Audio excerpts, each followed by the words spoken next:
What is up, everybody? It is Alex from Heavy New York calling from Zoom again. In this time, we are here with Skinny Disco of the almighty Deathstars. It is great to be able to talk with you. Thanks for being here, man. Yeah, thanks for having me. Yeah, anytime, man. Anytime. It's so awesome to have you here. Everything Destroys You is coming out this May. Super stoked for the rest of the world to hear it. For people who haven't heard the full album yet, do you feel like that the first singles that we heard so far, This Is and Midnight Party, is a good representation of this whole album, or is there a lot more to be discovered within the sound? Well, like you're saying, I think there is more to be discovered. I think there are elements that are super important in those two singles, but I still think there's so much more. We have songs that are way more progressive or bigger or heavier in that sense. Now we had a taste of a total banger like This Is, and we had the kind of popish, more hooky kind of song like Midnight Party, and there's more to come, different sort of songs. And I think you always try to vary the songs a lot, but I think this is the most extreme we managed to go in each direction on this album. So I'm super stoked that, and I hope people can see it that we tried. Of You know, course. we had a few years. Being that it was almost a decade since the last full length album, The Perfect Cult, was this sort of 8 years, I yeah, think. Yeah. it's something like that, almost a decade. But Uh, do you feel like is this just sort of picking up where you left off after The Perfect Cult in a way, or is this meant to sort of signify like a new beginning for Death Stars? well, we never left. That's important for us to say because we've always taken at least 5 years in between every album. So uh, this album, of course, yeah, it took a little bit longer, and we had a pandemic. Everybody was, we had a few extra years to add on, but I think also those extra years gave us the ability to make a even better album. We didn't have to feel that pressure.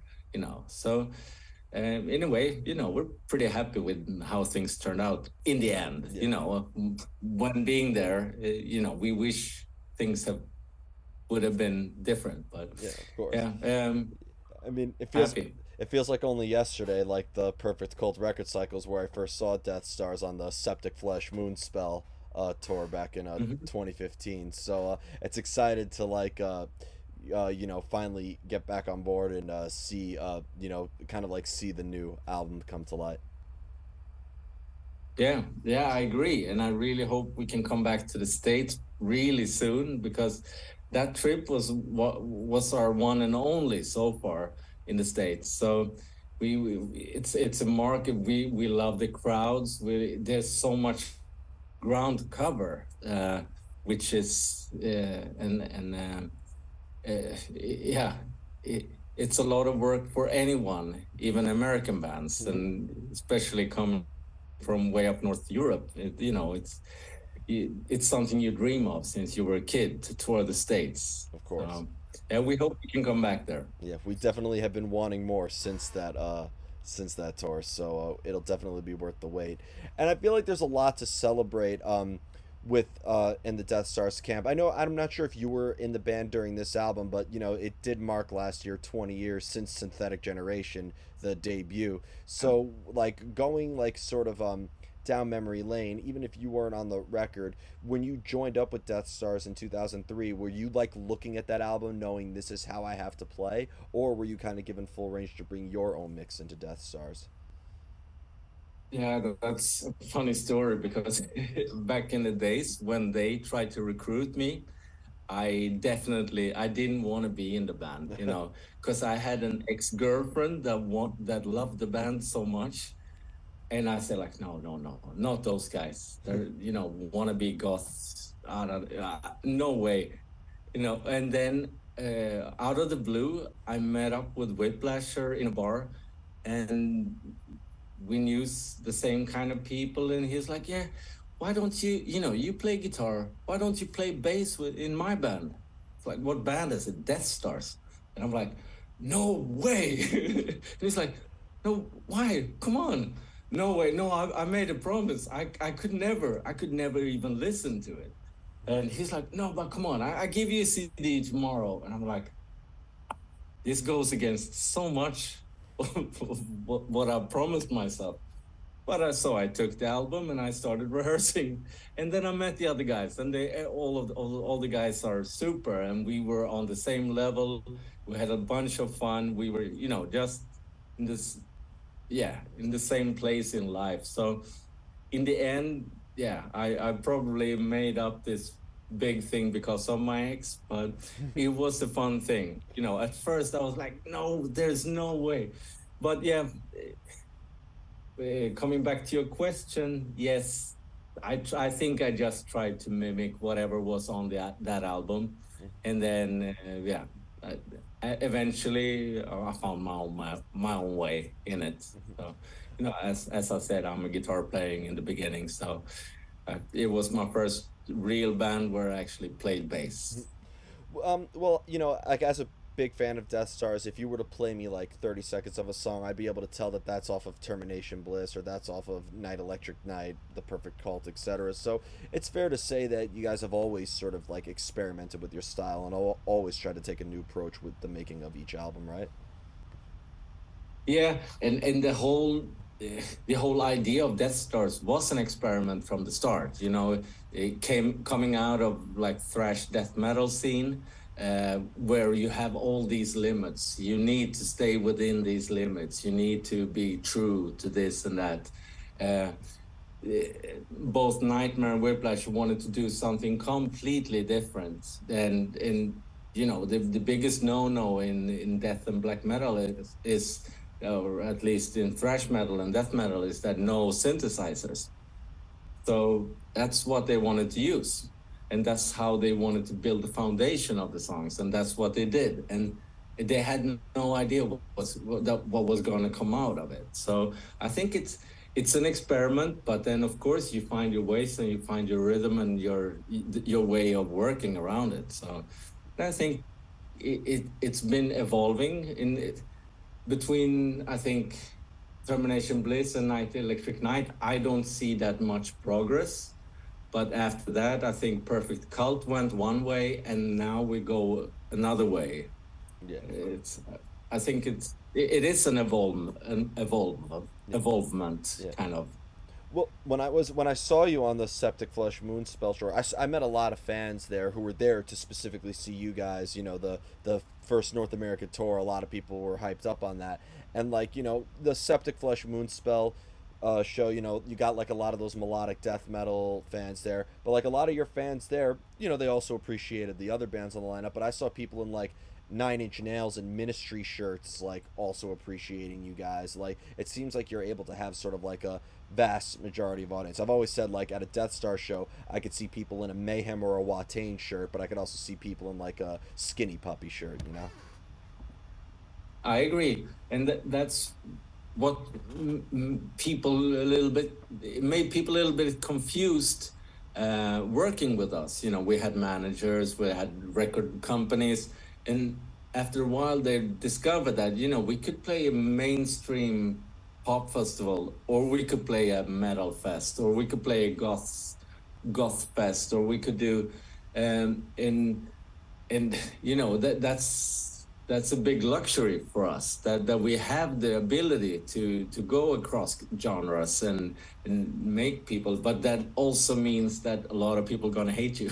Yeah. So Well, you ain't successful unless you're getting people hating you as well, right? So. yeah, that's right. Yeah. Yep. But that's got to So, make it a little yeah. bit easier with your songwriting to sort of like try new things because it doesn't seem like you're confined to anything, right? It almost seems like you're able to bring in elements from all along the spectrum, and there's really no being like, oh, well, I don't know if that's a good idea. Yeah, yeah, definitely. We try to think of it like that, but then you always have the elements of that. It's Whiplash's vocals, which it is his characteristic voice, and it's always gonna sound like Death Stars because of his vocals. And then you have it's Nightmare writing most of the songs, and it is his way of finding the melodies or finding the voicing. it's going to remind you it's Death Stars. You know, if it's the same people, it's going to be us. You know, so Yeah. but we, as you say, we can always elaborate and find whatever inspiration, and it's going to work, I think. Well, I think both instrumentally and vocally, like Whiplash does have like a broad range. When we listen to songs like Blitzkrieg or Cyanide, but then you go to a track like All the Devil's Toys or Asphalt Wings, it just seems like you're able to kind of like go all along the spectrum sonically and vocally. Yeah, yeah, that's one of the strengths we have with him, because he loves exploring his voices, and and then the ones he can't do, I have to do. So it's super. It's a great team there. Now I know probably Yeah. hundreds. Oh, actually, one other question I wanted to ask first is though, does it ever start off with like a preconceived vision in a way? Do you go into the studio or the songwriting process with a let's do this, let's the music be about this, or is it a very like improvisational process and you kind of just let rolling the dice in a way? No, we never have a clear idea. We, it's just so many song skeletons that we work on them, and then you see where they end up, and then a lot of it gets, yeah, ends up in the trash, and then the ones that don't, that's where we want to go. And then we see, okay, do we have a theme here? Do we have anything that makes it common? Usually it's just us that is the theme. We never made a concept album in that source, or it's I think that's what kind of defines us. It's always going to be Death Stars. It's always going to be about those inner conflicts. It's always going to be about that city style darkness. uh, but we find new ways to embrace it, kind of, I think. And But we have no idea what we're doing anyway, so. yeah. Well, I think the music is in a way open to interpretation because a lot of people think Death Stars if it's like a Star Wars reference or like is it like are you the Death Stars? Is Whiplasher and Nightmare Industries and Skinny Disco or Cat Casino are like all the Death Stars in which Well, I think it started off like a pun. You have the child stars, you have the porn stars, you have the coming out of death metal and thrash metal scene. Then you have the Death Stars. Because it's so taboo in the metal world to be anywhere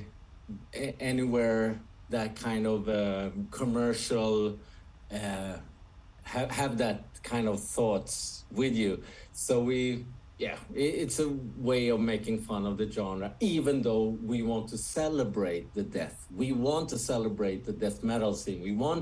We still have that legacy, but some people are a little bit stiff, I think. So uh, they need a little poke in the ass, I think, just to like, come on, yeah. just, or get that stick out of the ass, maybe. I don't know. Either way, maybe in and out. So. I didn't say it, but No, I did. Sorry. but I'm sure a lot of people in the press and maybe even fans have asked you this countless times. But when you go by the aliases of Skinny Disco or Whiplash or Cat Casino, do you feel like in a way you're maybe portraying alter egos or identities outside of who you personally are? Is Skinny Disco sort of like a outside element of who Jonas Kenger is, or is it very much just an extension of who you are personally? Well, it's still us, because they are part of us. Maybe it's this extreme version of us.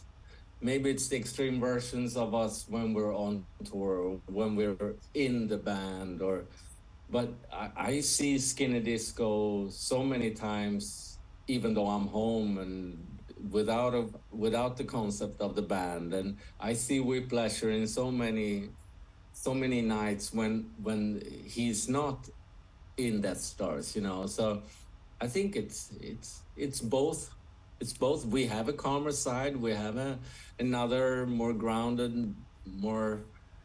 Um, but but both albums, I think all people are like that. You know, you have two sides of yourself, Yeah. and we have the luxury of putting one on stage and separating it from the other one. I think in a way. So But when you're in the studio and you have to record the stuff or you're writing together, do you, because there's a moment of like seriousness where you have to be focused just on the technical aspects and the instrumentation and all the technology, but are you just as much in that mind frame when you're in the studio as when we see you on stage? probably not. But sometimes if you're super certain what you're doing and you have the ability that you could, you know, just feel safe in what you're doing, then maybe. But I think being in the studio is always a very, it's always a very like a delicate situation. You always question everything you do. You know, you always, was that a noise that didn't belong there, or was that uh, should I have done something else, or how could I improve it? You know, you always question it. So it's not the moment when you have the best self-esteem or self-confidence. I wouldn't say, because it's an evolving process. Mhm. So Yeah. And uh, and yeah. and being a bass player as well, because it's such an important instrument where it has both an emphasis on rhythm and melody. I'm sure in the world of music we've all heard our fair share of terrible bass player jokes. But like, do you feel like you has there ever been a time where you lay down a whole bass pattern and Whiplasher and Nightmare Industries and Cat Casino all like write according to that in a way, or do you prefer to have music present before you lay down your part? Well, usually there is an idea because most of the songs are written by Nightmare Industries. So usually there is a skeleton of a song, and there's, I can't just go wild within that. There is a certain way that it should be presented. But I wouldn't say people would follow my lead. No, not in Deathstars. Not as a bass player. No, I think the foundation of the song, where you how you write the keys from the start. That's what leads us. That's what leads the vocal arrangements. That's what leads the guitar riffs. Everything that it conducts everything, I think. Mm-hmm.